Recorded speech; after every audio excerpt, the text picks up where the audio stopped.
ಮಣಿಪುರ ಚಕ್ರ. ಮಣಿಪುರ ಚಕ್ರ ಅಂದರೆ ನಮ್ಮ ರಿಬ್ ಕೇಜಿಂದ ಕೆಳಗಡೆ ಬರುವಂಥದ್ದೇ ಮಣಿಪುರ ಚಕ್ರ. ಯಾವಾಗ ಈ ಮಣಿಪುರ ಚಕ್ರ ಬ್ಲಾಕೇಜ್ ಆಗಿರುತ್ತೆ, ಇದು ಯೆಲ್ಲೋ ಕಲರಲ್ಲಿರುತ್ತೆ.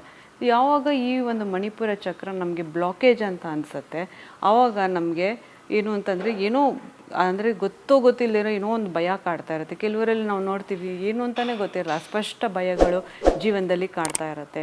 ಏನಪ್ಪ ಮುಂದೆ ಹೇಗೆ ಏನಂತ ತುಂಬ ಓವರ್ ಥಿಂಕ್ ಮಾಡ್ತಾ ಇರ್ತಾರೆ. ಮತ್ತು ಇಂಥವ್ರಿಗೆ ತುಂಬ ಗಟ್ ರಿಲೇಟೆಡ್ ಇಶ್ಯೂಸ್ ಇರುತ್ತೆ, ಡೈಜೆಸ್ಟಿವ್ ಪ್ರಾಬ್ಲಮ್ಸ್ ಇರುತ್ತೆ. ಸೊ ಈ ಥರ ಇರೋರಿಗೆ ನಾವು ಈ ಮಣಿಪುರ ಚಕ್ರನ ಆ್ಯಕ್ಟಿವೇಶನ್ ಮಾಡ್ಕೋಬೇಕು ಅಂತ ಹೇಳ್ತೀವಿ.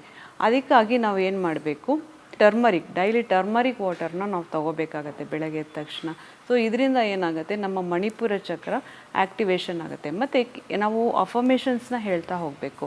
ಕೆಲವು ಟೈಮ್ ನಾವು ಪಾಸಿಟಿವ್ ಅಫರ್ಮೇಷನ್ಸ್ ಹೇಳ್ತಾ ಹೋದಾಗ್ಲೂ ನಮ್ಮ ಈ ಚಕ್ರಗಳು ಆ್ಯಕ್ಟಿವೇಶನ್ ಆಗ್ತಾ ಹೋಗುತ್ತೆ. ನಮಗೆ ಭಯ ಕಾಡ್ತಿದೆ ಅಂತಂದರೆ, ಏನೋ ಒಂದು ಭಯ ಆಗ್ತಿದೆ ಅಂತಂದರೆ, ಆ ನಿಮಿಷನೇ ನಾವು ಈ ನೆಗೆಟಿವ್ ಥಾಟ್ಸಿಂದ ಪಾಸಿಟಿವ್ ಥಾಟ್ಸ್ಗೆ ನಮ್ಮ ಮೈಂಡನ್ನ ಕರ್ಕೊಂಡು ಬರಬೇಕಾಗತ್ತೆ. ಸೊ ಆವಾಗ ನಾವು ಏನು ಮಾಡಬೇಕಾಗುತ್ತೆ, ನಮ್ಗೆ ಏನು ನೆಗೆಟಿವ್ ಕಾಣಿಸ್ತಾ ಇದೆ, ಏನು ನೆಗೆಟಿವ್ ಫಿಯರ್ ಕಾಣಿಸ್ತಾ ಇದೆ, ಅದನ್ನು ಇಮ್ಮಿಡಿಯೇಟ್ ನಾವು ಪಾಸಿಟಿವ್ ಅಫರ್ಮೇಷನ್ ಆಗಿ ನಾವು ಹೇಳ್ಕೋಬೇಕಾಗತ್ತೆ.